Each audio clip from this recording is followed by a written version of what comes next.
Hey guys, welcome back to my channel. As you can see, you're probably thinking, what is this hillbilly doing in his bare feet? Not dressing like a golf pro. Because I'm going to show you guys how to use the ground at home on your carpet. If you got like a little golf mat, great, you can kind of feel it. Because a lot of people right now are a little confused on ground pressure. I see it in the comments, that's fine. The compound pivot, we're going to go over a little bit of details about that, which is nothing more than a shift and a turn and keeping your head on center, okay? So on the hands and the arms go where the body goes. So here we go. So you're going to get your set up where you feel the ground, where you don't dig into the ground. This is one of the misconceptions where people say that I want to dig my feet in the ground, I want to tighten my leg muscles, and I want to squeeze my core and squeeze my glute, and then nothing will move, okay? I want to feel like that I am lightly on the ground and moving from side to side easily so I can feel how the body moves. So I'm gonna get into it. The very first move has to go this way. Now, when I say roll the foot, and you can see this, and you can even do this barefoot, and you can do this with your toes up. I'd like you to do it on a golf mat. You can do it on your carpet at home, and you should be able to feel it.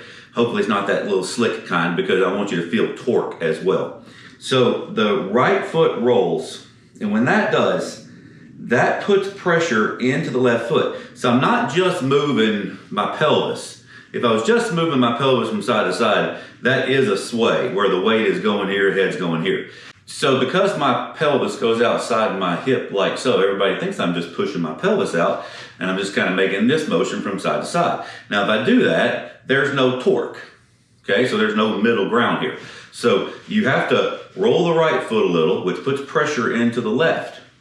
Now everything is equal and opposite forces. So when I roll this, I want you guys to feel that your left foot will push the ground. Because when the knee goes out, the left leg ever so slightly goes back.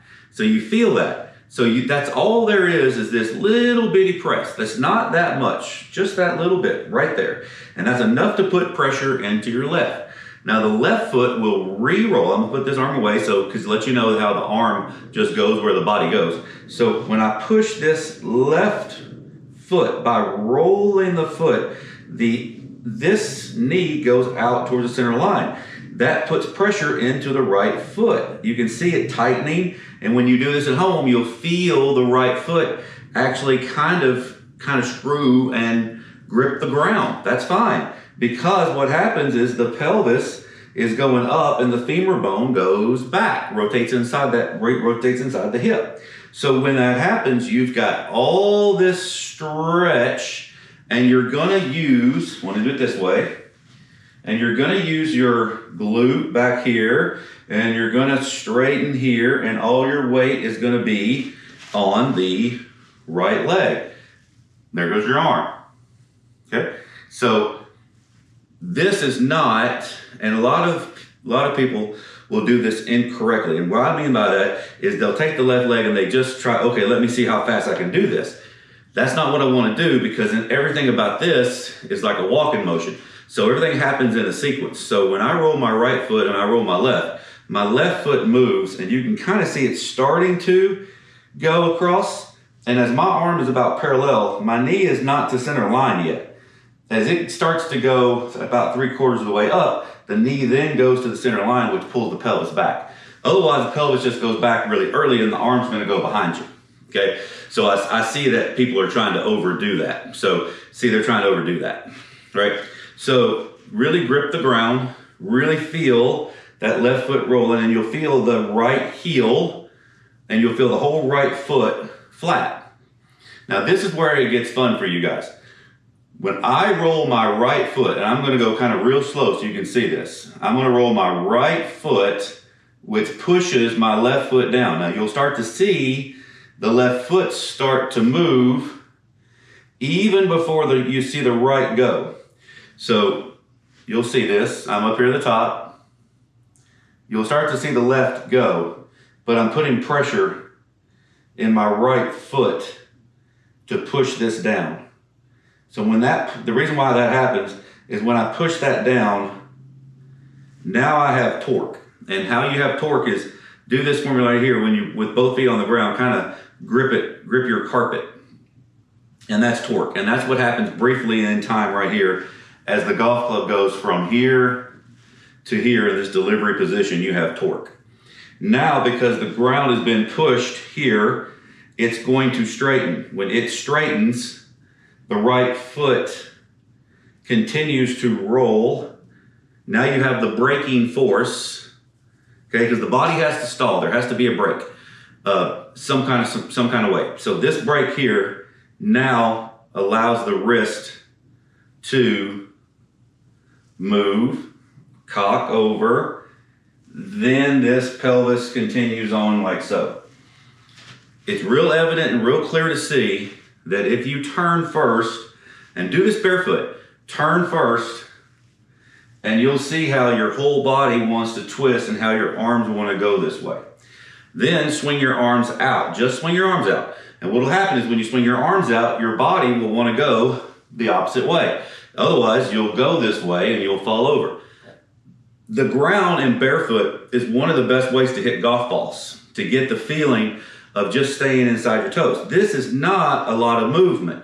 The reason why I say that, and for all you people that think the body moves a whole bunch, it really doesn't compare. The navel will move some 3 inches to the right and up. Watch. It goes 1, 2, and 3. And there's all my weight on my right leg and my body's moved. So anybody that's trying to get this thing to move a whole bunch is going to be twisting a whole bunch. So this is just a support post. So when I push my right foot back over, there's my torque. That pushes my left heel down. There's my torque. And there's the leg kicking. Now, when I push this back down, my navel is now just slightly forward of center. And there's my arm. And so now there's my compression. And then the golf club whips through. So all those things kind of have to happen. Okay? So once you get the feeling of this, get the feeling of the ground, get the feeling of the shift, it is not just a pelvis move. Now, I will teach people, and I tell them the same thing, I put hands in the pocket, and I will teach people just to, in the beginning, to just bend the knee, if they can, to get the feeling of the pelvis going over. And that's the first part of the drill that I give people, because it at least sets your pelvis here and your spine here, that you learn to then turn on that, okay? And then I get over here, and there's your impact position, and then after your ball is gone, you get to turn on that. So a lot of times people don't even know what it feels like to have your femur bone here rotate like this, right? But that's not what happens in the golf swing. You don't just go dead here and go dead here. There's no torque. So you have to, and there's no ad-libbing.